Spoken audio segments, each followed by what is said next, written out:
आततायी छिमेकीद्वारा हाम्रो चेतनामाथिको अदृश्य आक्रमण।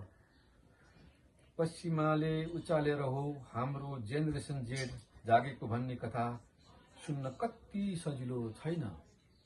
दोष र जस अमेरिका युरोपतिर थोपरेपछि आन्तरिक हिसाब किताब मिलाउन खासै मेहनत चाहिँदैन, आत्मालोचना गर्नु पर्दैन।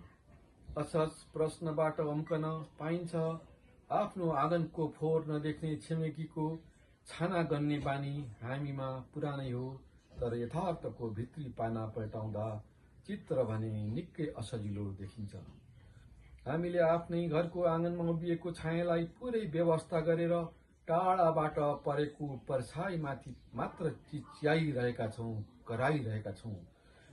सोचौं त, साझा भाषा, साझा संस्कृति र भावनात्मक नाताको नाममा छिमेकी भारतको प्रभाव हाम्रो चेतनामा कति गहिरो गरी बसिसकेको छ। हाम्रो पुस्ता फेसबुक, इन्स्टाग्राम र टिकटक मार्फत पश्चिमसँग जोडिएको होला, तर बिहान आँखा खुल्ने बित्तिकै कानमा गुन्जन आवाज कुन हो? हिन्दी गीत। दिनभरि दिमाग गन्ग्याउने समाचार कुन हो? मोदी च्यानल अर्थात् हिन्दी च्यानल। बेलुकी पश्चिमाहरूले यसो गरे उसो गरे भन्ने समाचार सुनिन्छ। बिहान छिमेकीले हाम्रो भावनामाथि खेलवाड गर्छ। बेलुकी परिवारलाई एउटै टेलिभिजन अगाडि बाँधेर राख्ने कथा कुन हो? भारतीय धारावाहिक। जहाँ मन जान्छ उतै मती जान्छ भने चाहिँ हाम्रो सोच पनि त्यतै बग्न लागेको छ, त्यतै अगाडि बढ्दैछ। हामी गर्वका साथ भन्छौं, नेपाल कहिले विदेशीको उपनिवेश बनेन। यो वाक्य साँचो तर अधुरो पनि छ नि। हामी भौतिक रूपमा उपनिवेश भएनौं, तर के मानसिक र सांस्कृतिक रूपमा स्वतन्त्र नै रह्यौं त? अंग्रेज बन्दुक लिएर आएन, तर बलिउड गीत र कथा सहित आयो। नियन्त्रण सेनाले गरेन, मनोरञ्जन उद्योगले गर्यो। यो नरम शक्तिको विजय हो। नखाई मरेको बाघले पनि डर देखाउँछ भने चाहिँ बिना युद्ध हाम्रो चेतनामाथि कब्जा भयो। हाम्रा छिमेकीबाट खुला सिमाना नक्सामा मात्र रहेन, अब हाम्रो मस्तिष्कसम्म खुल्ला रह्यो।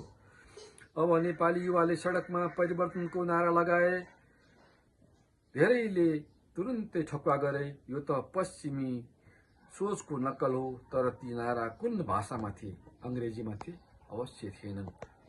हिन्दी नेपाली मिसिएको भाषामा टिकटकमा ट्रेन्ड भएका आक्रोशपूर्ण पंक्ति कुन शैलीमा थिए? हिन्दी र्यापको लयमा। आगो आफ्नै घरमा बलिरहेछ, दोष भने छिमेकीको हावालाई। यही विडम्बना हो। हाम्रो असन्तोषलाई नै छिमेकी मिडियाले आफ्नै ऐनामा घुमाई देखायो। कहिले यता कहिले उता, कहिले उता कहिले यता व्याख्या गर्यो, ब्रान्डिङ गर्यो। नेपाली आक्रोशलाई भारतीय फ्रेममा ढालेर बेच्ने प्रयास गर्यो। अनि पनि हामी प्रश्न गर्छौं, पश्चिमले के गर्यो? यसो गर्यो उसो गर्यो। हाम्रो चेतना जगाउने काम वास्तवमा हाम्रै वरिपरिको वातावरणले गर्यो।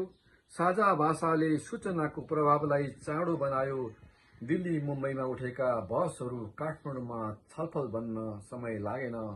जेएनयूका नारा, किसान आन्दोलन, सामाजिक ट्रेन्ड, हिन्दी हावा चल्दा हाम्रो आँगनका दियालेहरू आफै काँपिहाले नि। स्मार्टफोन पश्चिमबाट आयो होला, तर त्यसभित्र राख्ने सामग्री प्राय छिमेकीकै थियो। भाँडो हाम्रो, तर पकाउने परिकार अरूको जस्तो अवस्था बन्यो।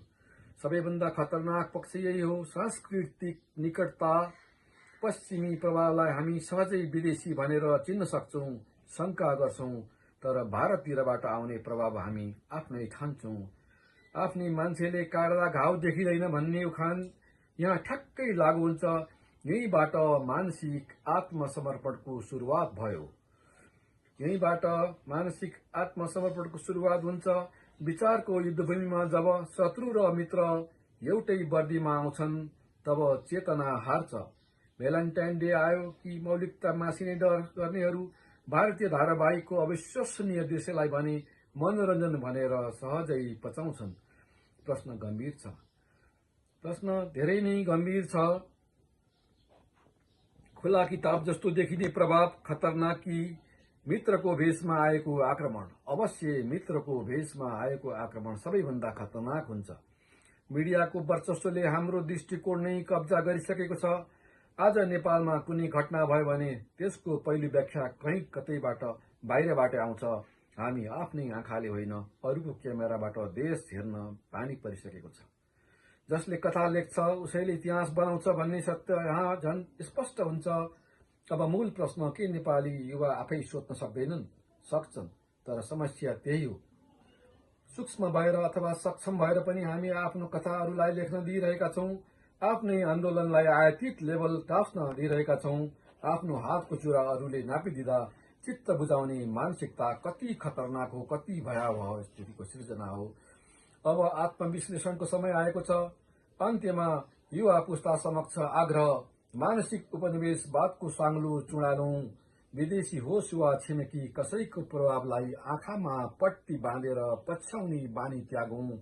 आफ्नो ढुङ्गा आफैले बोक्न नसक्नेले पहाड़ चढेको गुनासो गर्नु व्यर्थ छ। शरीर मात्र होइन मस्तिष्कले पनि स्वतन्त्रताको श्वास फेर्न नेपाल बनाउने हो भने अब आफ्नै कथा आफैले लेख्नुपर्छ। अरूको लेखोटको पात्र बनेर हुँदैन। विदेशी नक्कल गर्ने, विदेशीले तोकिदिएको नेतालाई मतदान गर्ने, विदेशीले हाम्रो प्रधानमन्त्री हो भनेका व्यक्तिलाई मतदान गर्ने जस्तो निकृष्ट काम, निन्दनीय काम, देशद्रोही काम केही होइन। छातीमा हात राखेर भनौं, देश ठूलो कि विदेशीले घोडा चढाएको व्यक्ति ठूलो? देशको स्वाभिमानलाई रक्षा गर्न यो अन्तिम अवसर हो। मोरो भएर होइन, छोरो भएर सोचौं। छोरो भएर देशभक्तिपूर्ण कुरा सोचौं। धन्यवाद।